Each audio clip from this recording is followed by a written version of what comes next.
What is good, fam? We back at it with another video, and I'm going to be talking about my top 5 Tyler Perry movies, and it's going to be in order from 5 to 1.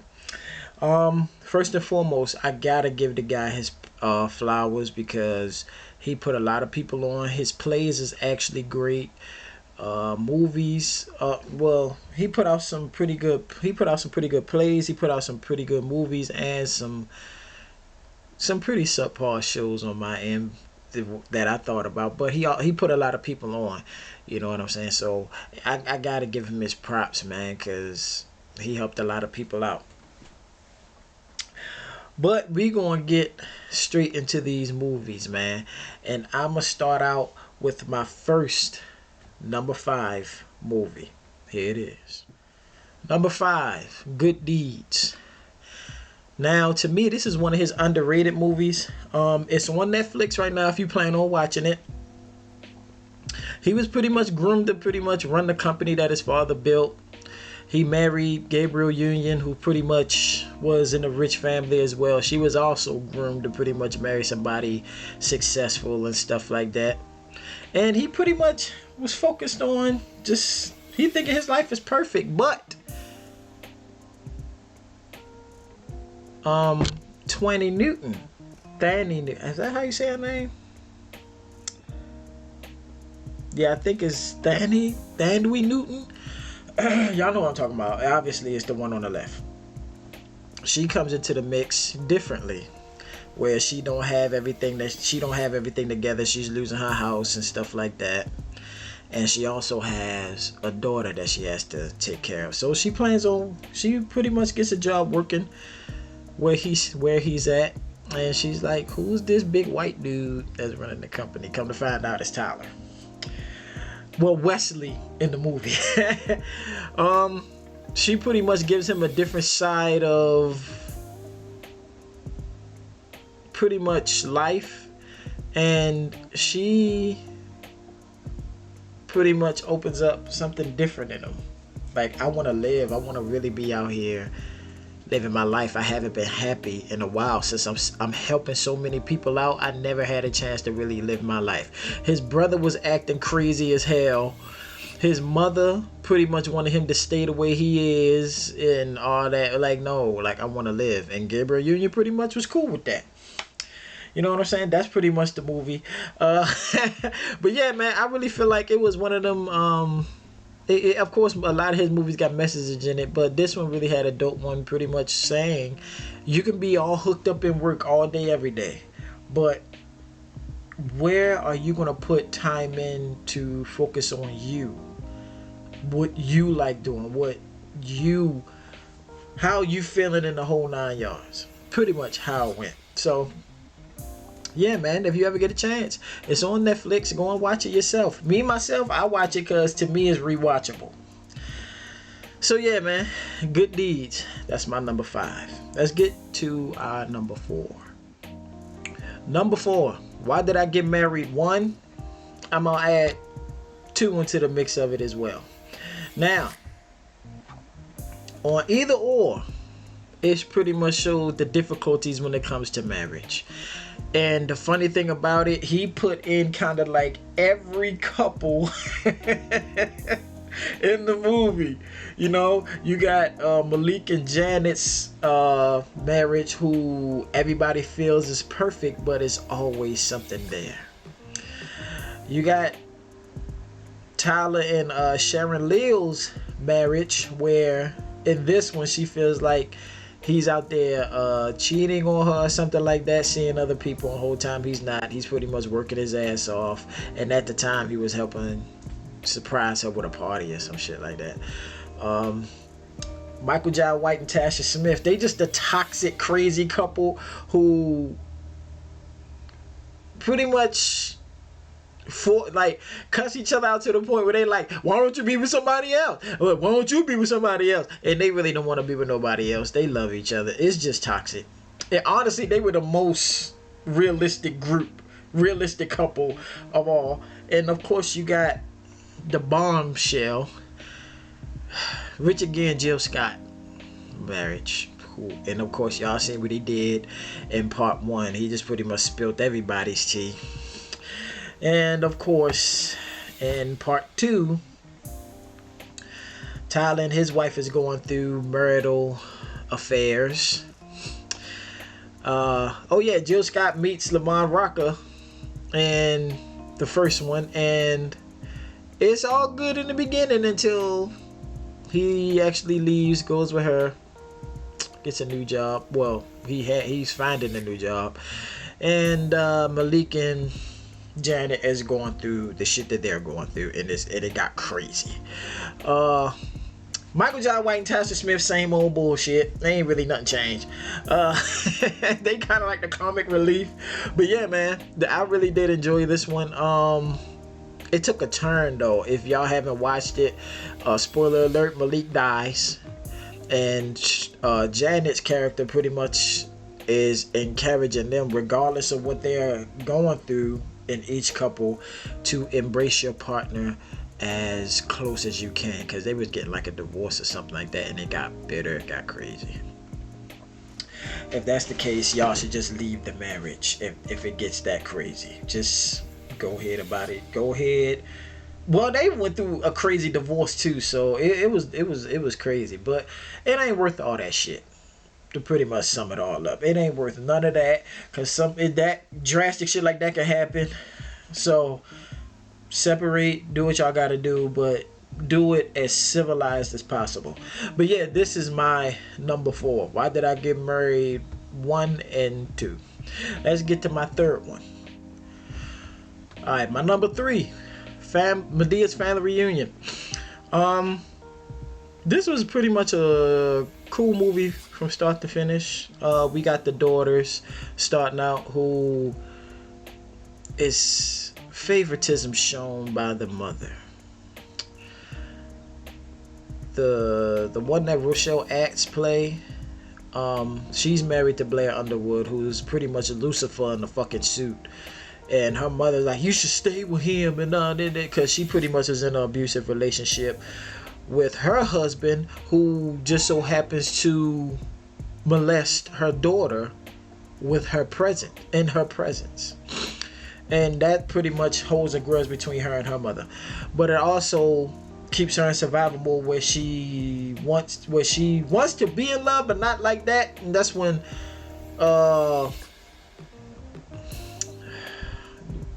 Mr. Wig, Boris Kodjo come in the mix and pretty much helps out with that, because he pretty much was with somebody that left him for a guy with more money, and he has a son, she has 2 kids. Bam, match made in fucking heaven. Tyler, of course, he's in the movie too, where he's playing Brian, who's going through stuff with his wife, and she's a crackhead. And is this the right one? I believe this is the right one. No, this is a totally different movie. I'm sorry, y'all. But yeah, I guess him and his wife is good.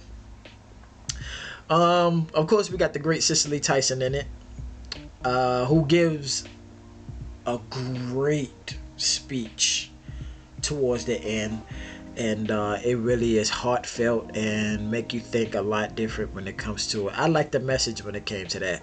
Uncle Joe is still goofy as hell. Medea was pretty much, y'all already know what Medea was. The balance of it all, like, she's bringing in the balance. Cicely Tyson is MLK, Medea is pretty much Malcolm X. And of course we got Keke Palmer as well, who's pretty much like the bad kid that Medea pretty much rehabilitates, aka whoops her ass. So yeah, that's how all that happened. I forgot what Henry Simmons is in here for. What the fuck was he in here for? I forgot what he was in here for. But yeah, man, if anything, I do rewatch this movie a lot. Well, not a whole lot, because BET wore it the hell out. But when I actually take time and not watch the movie and I watch it, I get it is still a good one though. And the soundtrack was fire. So yeah, man. She got her revenge. She beat his ass with a cast iron frying pan after she threw some grits on him, played that grit ball, And I feel like that wasn't enough. I felt like the whole family should have jumped Blair Underwood because I hated his guts. He played, first and foremost, Blair Underwood is a great actor because he played a horrible human being in this movie. I feel like the family should have jumped his ass. But yeah, man, this is my third. So we about to get to number 2. Let's jump straight into it. Number 2. Diary of a Mad Black Woman, the movie. I still like this movie, man. I ain't gonna front. Steve Harris was one of the most cold-blooded, bald-head son of bitches in this movie. Tyler can write some villains, y'all. I ain't gonna hold you. Fun fact, I didn't know him and Wood Harris was brothers. That I just figured that out this year. Dead ass. But yeah, of course, we got Kimberly Elise, who was absolutely gorgeous in this movie. She was so fine. Her husband was pretty much, he's feeling himself through an ego. He got money, but of course, due to him being a lawyer, the guy that, well, I'll get to that. He pretty much dogs her the fuck out, if anything.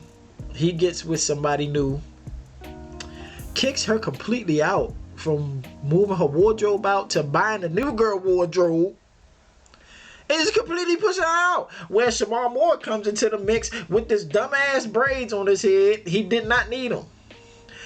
He could have just came with a regular haircut. I don't understand why Tyler be putting these wigs on people. But yeah, he's pretty much the knight in shining armor, no pun intended, in the movie. Pretty much falls in love with her and the whole nine. They start talking and shit like that, and they pretty much, she said it was just intimacy, but I'm pretty like, yeah, they started smashing. But yeah, they start talking. She's pretty much not paying no attention to Baldhead, and he just so happens to think he's such a tough guy. He gets laid out in the courtroom. Damn, my man gets laid out in the courtroom by Tyler Perry's villain. Y'all know who he is. He was the same villain in Daddy's Little Girls. Yeah. So, of course, she wants to run back. She wants to do the faithful Christian thing and run back and heal him. But I felt like she just did that so she could pretty much tell her how she feel. Like, you bastard, you did this to me. I should slit your fucking throat right now, you motherfucker. But she pretty much went the Medea way.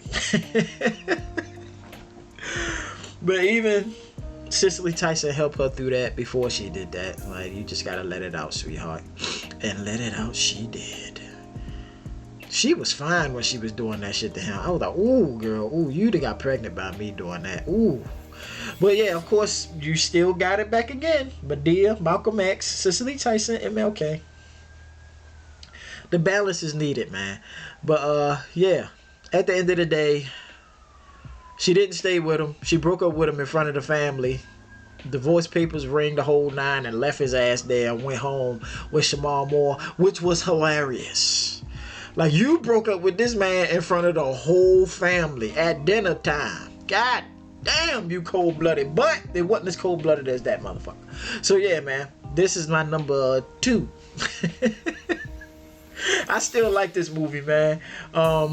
In the play, she stayed with her husband, which I'm also going to be doing. I'm going to be doing a play versus the movie. That's going to be the next one I'm going to do.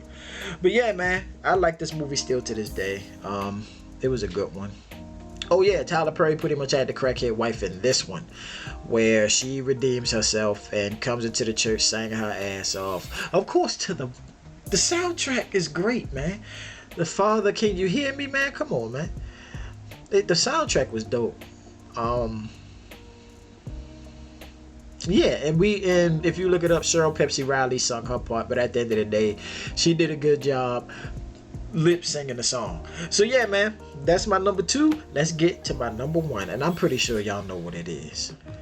Number 1, The Family That Prays. To me, this didn't feel like a Tyler Perry movie. It did not at all. It was shot beautifully in the whole 9. Kathy Bates did not play no games in this movie. Nor did Alfred Woodard. She was pretty on the softer side when it comes to it. Not saying she was soft, but she was like, the softer friend. But they both were friends. You could definitely see the chemistry, but they were definitely friends growing up and stuff like that. But yeah, let's get into the whole ordeal. Her son wasn't shit. You know what I'm saying? He trying to vote her out. Thanks to Robin Givens, she gave her the new... Well, Robin Givens pretty much was protecting her in the ins and outs. The son didn't like it, but who gives a shit? And of course, he's having an affair with Sanaa Lathan. And his wife don't know the whole ordeal. So, she finds out. And she wants to go talk to Kathy Bates. Kathy Bates tells her, girl, you out here crying and shit, and you ain't got no prenup. And do you know this man having an affair? You in there, girl. You gonna get that. You gonna get that change. And she steps up. She like, oh yeah. Let me go get this motherfucker. So she went and approached Sanaa Lathan in the hotel room, which that could have went left in any which way, because she could have did what she wanted to do to Sanaa Lathan. And yeah, man, she just pretty much tell her, stay away from my husband with his sorry ass. So which gonna bring me into Alfred Woodard's family or part. Sanaa Lathan's husband and Tyler Perry pretty much work for the same company, Kathy Bates' company, at doing construction, and he pretty much wants to get a loan or get help from Cole Hauser to pretty much fund his new business. And he was cool with it until he finds out that was her husband. And of course he's using his power on the company to be a dickhead, of course. And adding to that, Sanaa Lathan pretty much ain't give a shit how her husband felt. But that's how it was, man. She played a villain like no other in this movie. Tyler Perry and his wife is pretty much... Well, Taraji was pretty much the one that like, look, I don't give a shit. Like, the truth is the truth. Like, you out here doing this man like this, and she's supporting her guy, who of course is played by Tyler Perry. With this, he keep putting these microphone ass wigs on. These microphone top wigs on, man. But, yeah, man. They navigate through that, and while they doing with that, Alfred Woodard and Kathy Bates go on about their business. They come back to the turmoil, which pretty much what I just explained. But the funny thing about this, like, and on that part where he actually take the money out the bank and she comes in there pissed, and she reveals where she's getting her money, I was like, man, I would have smacked her. And obviously, I didn't expect him to smack her though. I was like, oh, like, dude, I did not mean for you to do that. It seemed like he heard me tell him. So this is my first time watching the movie. I was like, yo, oh, like, and he gave her the backhand from hell across the countertop, man. Whoo, boy. And yeah, he's pissed, and it's understandably so. You know what I'm saying? But Tyler pretty much was like, yeah, you a trick. You know what I'm saying? You out here messing with the boss. He's sleeping on his lap and shit. He like, yo, what you talking about? And what happened. And she hits him with, the son that we have and is not even yours. It's a Cartwright, a.k.a. Cole Hauser. Man, that man shrunk. Understandably so. And she's feeling like, hey, he's not gonna leave me. Oh, that man is not gonna be with you, shawty. And the whole thing, pretty much what happened, Kathy Bates found out her son doing that shit. She checks the hell out of him, fire him in the most beautiful way possible. You know what I'm saying? But yeah, if y'all go, I'm not gonna give you the whole movie. If you're gonna watch the movie, watch the movie. She checks him the beautiful way possible. Alfred Woodard pretty much has a secret, which is a great one. that her family didn't know about. So if y'all gonna watch it, please do so. But other than that, I felt like this movie was dope, and the soundtracks on Tyler Perry movies are great, man. But one of the best renditions of "I Hope You Can Dance" by Gladys Knight was beautiful. I really enjoyed it. But back to Kathy Bates and Alfred Woodard, they were dope. Spoiler alert, if you don't want to hear the spoiler, just skip through it a little bit. But I'm pretty sure y'all already watched it. Kathy Bates actually gets sick and passes away. And it was pretty much a sad ending, but you gotta live your life, man, which brings in "I Hope You Dance." But yeah, man, this is my top. I still watch this movie whenever it's on. But and the thing about it, they didn't overplay it on BET, and I'm glad they didn't. Which I don't even fucking watch BET like that no more. But yeah, man, I really enjoyed this movie, man. This is still one of my top Tyler Perry movies of all time. But yeah, man, if y'all enjoyed my list, let me know down in the comment sections, man. And if y'all want me to do more lists like this, let me know down in the comment sections. Smash the like button for your boy. Share the video and also subscribe to the channel for your boy. The next one I'm going to do is going to be the plays versus the movies.